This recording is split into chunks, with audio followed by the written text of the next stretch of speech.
यदा यदा हि धर्मस्य ग्लानिर्भवति भारत। ये कहानी है विश्व के सबसे बड़े महाकाव्य की, जिसमें योग है, यथार्थ है, विवेक है, परमार्थ है, सत्य ज्ञान का दिव्य प्रकाश है, आध्यात्म का महाआकाश है। ये दर्पण है हर मन के विवाद का, दृश्य है आत्मा और परमात्मा के संवाद का, मानवता का होता है जिससे उद्धार।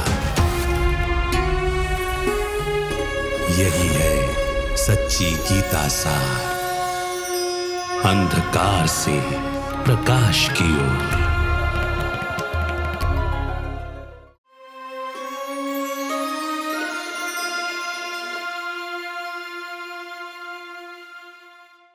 नमस्कार। अंधकार से प्रकाश की ओर सच्ची गीता सार इस कार्यक्रम में आप सभी का स्वागत है। गीता को गहराई से समझने का एक हमारा अनूठा प्रयास है। परमात्मा जब गीता के इस ज्ञान को सुनाते हैं तो उनके द्वारा सुनाए हुए ज्ञान को कौन सुनता है?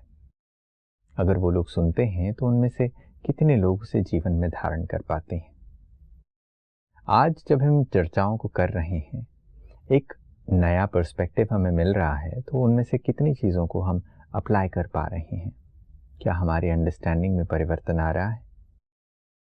आज गीता से जुड़े हुए कुछ ऐसे ही नए तत्वों के बारे में बातचीत करते हैं। हमारे साथ स्टूडियो में ब्रह्मा कुमार ब्रिजमोहन भाई हैं। भाई साहब, आपका स्वागत है। ओम शांति। गीता को जब हम पढ़ते हैं तो वहाँ पर कुछ शब्द ऐसे दिखने को मिलते हैं जिसे देखकर ऐसा लगता है कि अरे, ऐसे कैसे कहा जा सकता है। ऐसी ही एक बात है जो गीता में ऐसा लिखा गया है कि जहाँ पर भगवान कहते हैं अर्जुन से कि अर्जुन, जिन लोगों के लिए तुम विलाप कर रहे हो ये तो पहले से मरे हुए हैं। अब यहाँ पर प्रश्न उठता है, अगर पहले से मरे हुए हैं तो उनको मार के किसने रखा है वहाँ पर? और दूसरी बात ये आती है कि अगर ये ऑलरेडी मरे हुए हैं तो फिर अर्जुन को मारने के लिए फिर क्यों कहा जा रहा है? देखिए, ये बात शुरू में बताई गई है और जहाँ से ही जो भगवान ने श्रीमत दी उसको मोड़ दे करके, और जो भगवान ने अहिंसक युद्ध करवाया उसको हिंसक बना दिया गया। पहली बात यह है कि कौरव तो लड़ने को तैयार थे, क्योंकि वो तो लड़ाई झगड़े के ज़माने के ही थे और लड़ाई झगड़ा अज्ञानी लोग करते हैं। भगवान आए तो भगवान ने जो पांडव थे, उनके ही भाई थे, उनको ज्ञान दिया। क्या ज्ञान दिया होगा? अगर लड़ने वाले दोनों थे ऑलरेडी लड़ पड़ते कि तुम लड़ो मत, लड़ने का कोई फायदा नहीं है। लेकिन उस बात को ना समझकर जो शास्त्र लिखा गया है उसमें बिल्कुल उसका भगवान के जो श्रीमत है, जो भगवान ने किसी चीज़ का डेफिनेशन बताया, उसका अनर्थ कर दिया गया। अब भगवान क्या कह रहे हैं? आज की दुनिया को आप ले लें, ये संसार कर्मों की गति से चलता है। बिल्कुल। और इसमें ये तो पक्की बात है कि हर व्यक्ति जिसने शरीर धारण किया है उसको शरीर छोड़ना है। और शरीर की आयु भी कितनी होती है? 100 सवा 100 साल। आजकल तो कम है, लेकिन सतयुग में कहा जाता है कि 150 वर्ष आयु थी, क्योंकि 8 जन्म वहाँ कम से कम जन्म सतयुग में होते हैं। उसकी भगवान स्थापना करते हैं।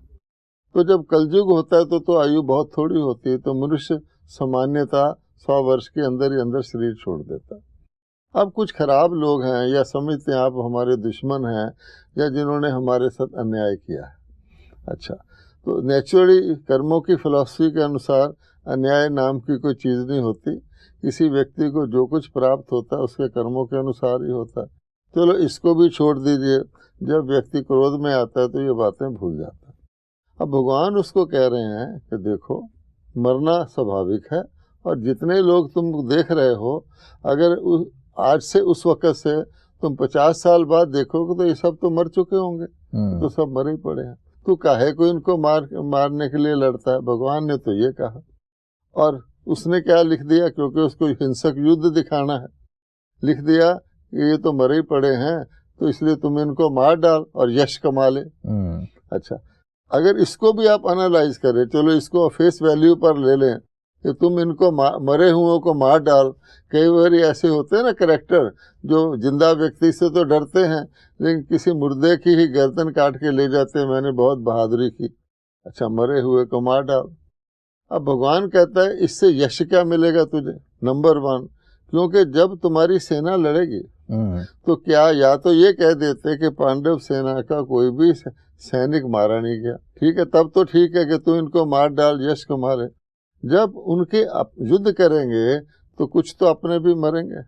तो जब पांडवों में भी दिखाया गया है अभिमन्यु मारा गया, ये मारा गया, कितना शोक पैदा हो गया, तो किसी को ये कहा जाए कि तू इनको मार डाल, तेरे भी मर जाएंगे, तो कौन युद्ध करेगा?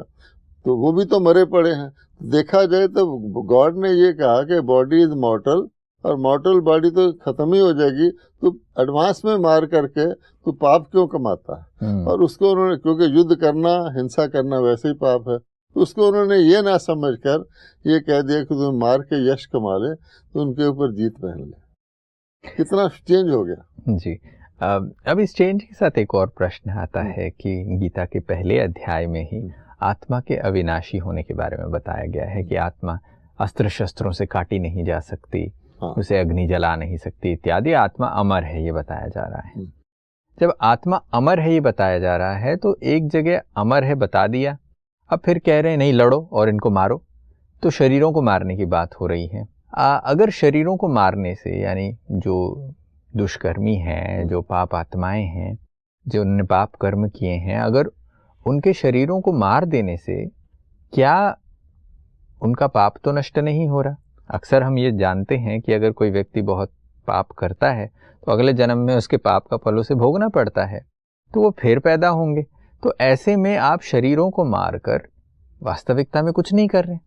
हाँ, ये फिर उसी का दूसरा पहलू है जो भगवान ने पहले तो उनको ये समझ दी कि ये तो मर ही जाने हैं, तुम काहे को दोष लेता है इसको मारने का और अपने भी साथियों को नुकसान कराता है, कि इसको कहा जाता है taking law in your own hand.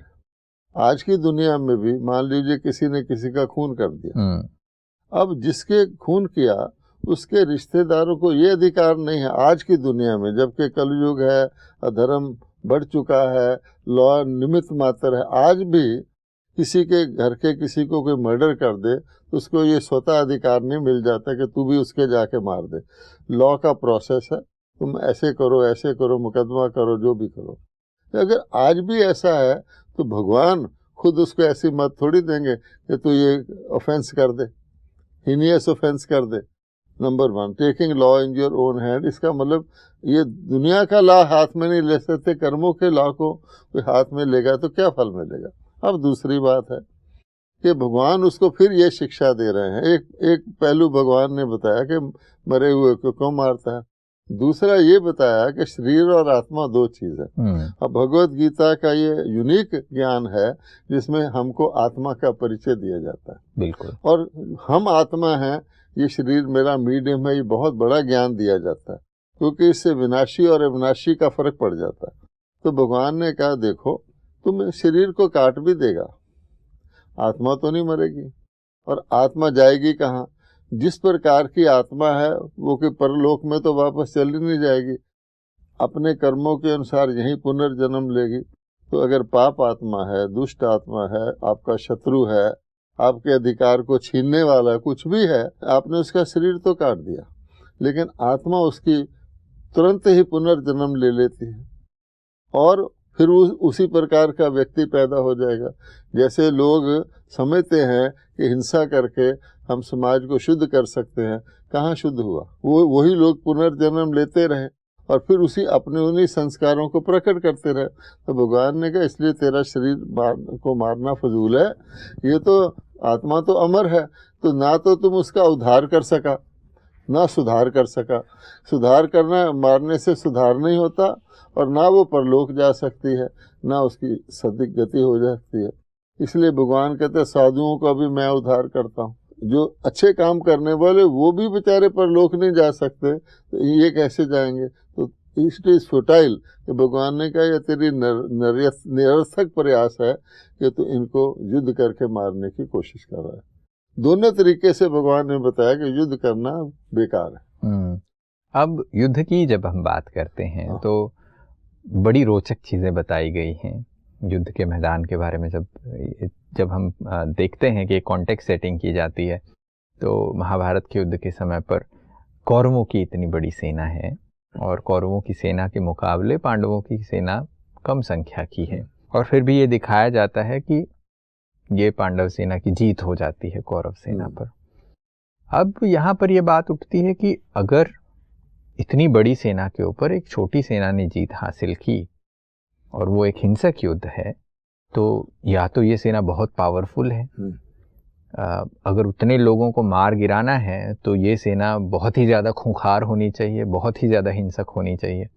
तो यहाँ पर ये बात सामंजस्य के लिए सही नहीं बैठती कि ऐसे कैसे हो सकता है कि आप पापियों से भी ज़्यादा खूंखार हैं।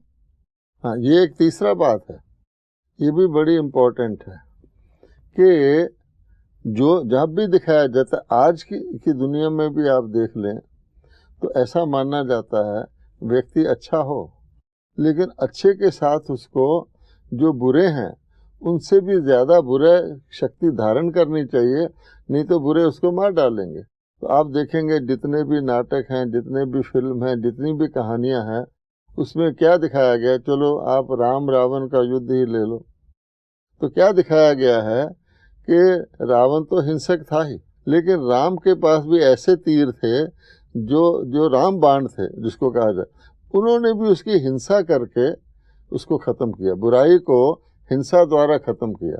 ये कहाँ से निकला प्रिंसिपल? उसने उसको मारा, हर देवता ने राक्षस को मारा, हर अच्छे व्यक्ति ने बुरे को मारा, और कहा ही जाता है बुराई पर अच्छाई की जीत किस द्वारा? हिंसा के द्वारा।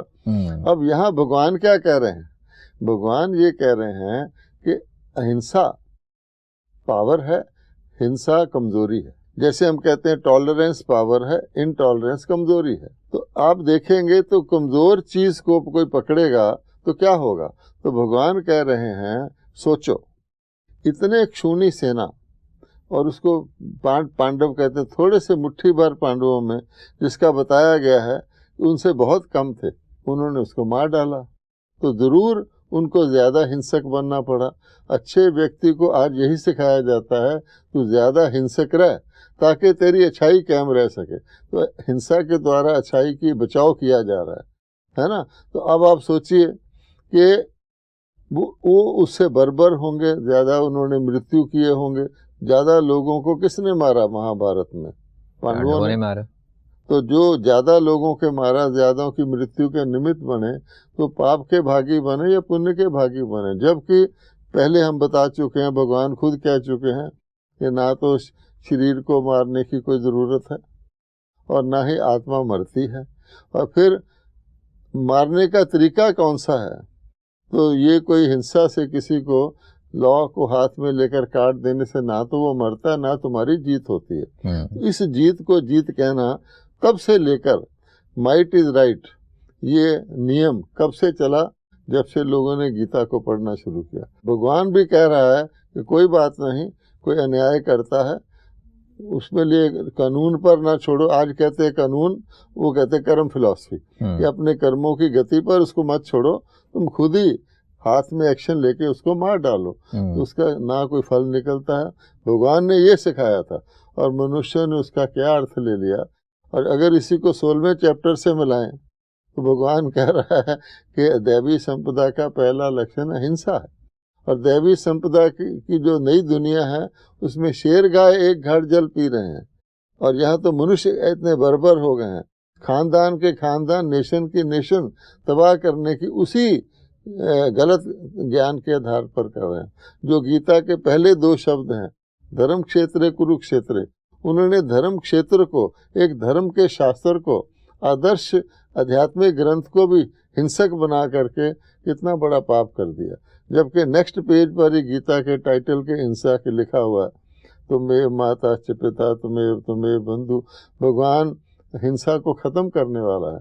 अहिंसा की स्थापना करने वाला, अहिंसा परम धर्म है, तो भगवान ने आकर के परम धर्म सिखाया होगा या कि ये अधर्म सिखाया होगा। जैसे आप ये अहिंसा की बात करते हैं तो ये पता चलता है कि गीता को कितना हिंसक बना देने से, उसके कॉन्टेक्स्ट को सही से नहीं समझने की वजह से उसका अर्थ गड़बड़ हो जाता है। जैसे आप ये बात कह रहे थे कि अगर पापियों का नाश कर देने से, अगर किसी के शरीर से उस आत्मा को मुक्त कर देने से वो पाप नष्ट नहीं होता। आज हम ये भी देखते हैं कि मनुष्य बहुत सारे हीन कृत्य करते हैं तो हम उनको जेल में डालते हैं, और बहुत ही ज़्यादा हीन कृत्य होते हैं, बहुत ही ज़्यादा क्राइम्स अगेंस्ट ह्यूमैनिटी होता है। Rarest of the rare crimes के लिए हम फांसी या मृत्यु की सज़ा सुनाते हैं, मगर बाकी सब लोगों को जेल में डाला जाता है, उनको सुधारने के प्रयास किए जाते हैं। आजकल तो लोग जेल्स को करेक्टिव फैसिलिटीज़ भी कहना चाहते हैं। तो एक्चुअल में अहिंसा से व्यक्ति के अंदर बदलाव लाने के प्रयास किए जा रहे हैं। अगर सभी को मृत्यु दंड दे के ही अगर सुधार किया जाना होता तो फिर जेल बनाने की ज़रूरत भी नहीं होती। ये मृत्यु दंड भी कहाँ से निकला? क्वेश्चन ये है कि धर्म मीन्स अहिंसा। धर्म का लोग कोई भी परिभाषा देता है, धर्म का अर्थ है प्रेम, सद्भावना, आपस में भाईचारा, आज भी कहते हैं। लेकिन धर्म के साथ हिंसा को जोड़ने से, जिसको कह दिया कि होली वार है, मैं अपने जो युद्ध कर रहा हूँ अपने अधिकार के लिए कर रहा हूँ, सारा महाभारत अधिकार के लिए तो हुआ, उससे यानी गीता के अंदर ये मिलावट करने से कि भगवान ने बिल्कुल रिवर्स कहा कि अहिंसा ही शक्ति है, अहिंसा की शक्ति से पाप का नाश होता है। खुद कहा कि मेरे साथ योग लगाओ, ये नहीं कहा युद्ध करो। भगवान कह देता तो योग शास्त्र, जिसमें भगवान ने कहा कि योग की शक्ति से, मनोबल से व्यक्ति सारे विश्व पर राज्य कर सकता है, और दिखाया। और हिंसा से आप सारे विश्व पर राज्य कर ही नहीं सकते, आज भी नहीं कर सकते, भगवान ने बताया। फिर हम ये भी कहते हैं कि भारत ने किसी देश पर आक्रमण नहीं किया, क्योंकि भारत में भगवान ने गीता सुनाई थी। कुछ खून के अंदर भारतवासियों के अहिंसा की विशेषता है, मारने से डरते हैं। लेकिन जो ये ऐड कर दिया गया, इससे सारा हम ये कह सकते हैं कि गीता को हिंसक बना करके दुनिया के अंदर हिंसा को धार्मिक रूप दे दिया गया कि हिंसा करना भी धर्म के अंदर आता है।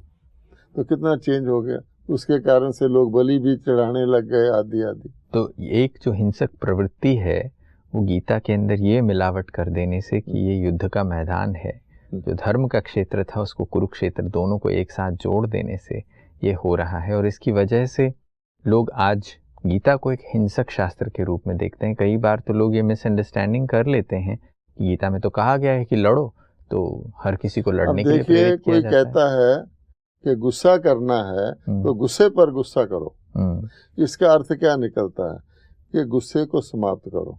इसी प्रकार से भगवान ने कहा हिंसक प्रवृत्तियों को, जिसमें काम विकार आता है, जिसको कैरेक्टर की सबसे बड़ी खराब करने की क्रोध आता है, लोभ आता है, मोह और अहंकार आता है, जो गीता में कहा गया नरक के द्वार, इनको मारो। और उन्होंने ये समझ लिया कि इनको यूज करके अहिंसा को फैलाओ।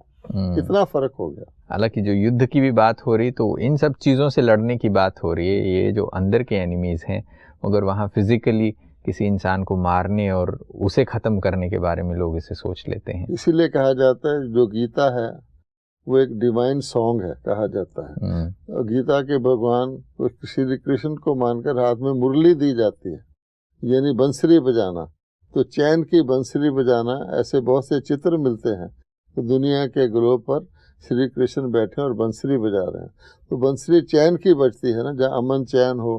तो भगवान ने अमन चैन की दुनिया स्थापित की। वो कह रहा है कि मैं सत्य धर्म की स्थापना कर रहा हूँ, और अधर्म जिसमें हिंसा विंसा जोड़ रखा उसका मैं विनाश करवाता हूँ। तो उसको आज ऐसा रूप दे करके जस्टिफाई करना हिंसा को, मास स्केल हिंसा को, तो उस युद्ध के कारण से कि युद्ध का मैदान था, बहुत सेनाएं थी, तो देशों ने सेनाएं भी रखने शुरू कर दी, आर्मामेंट्स रखने शुरू कर दिए।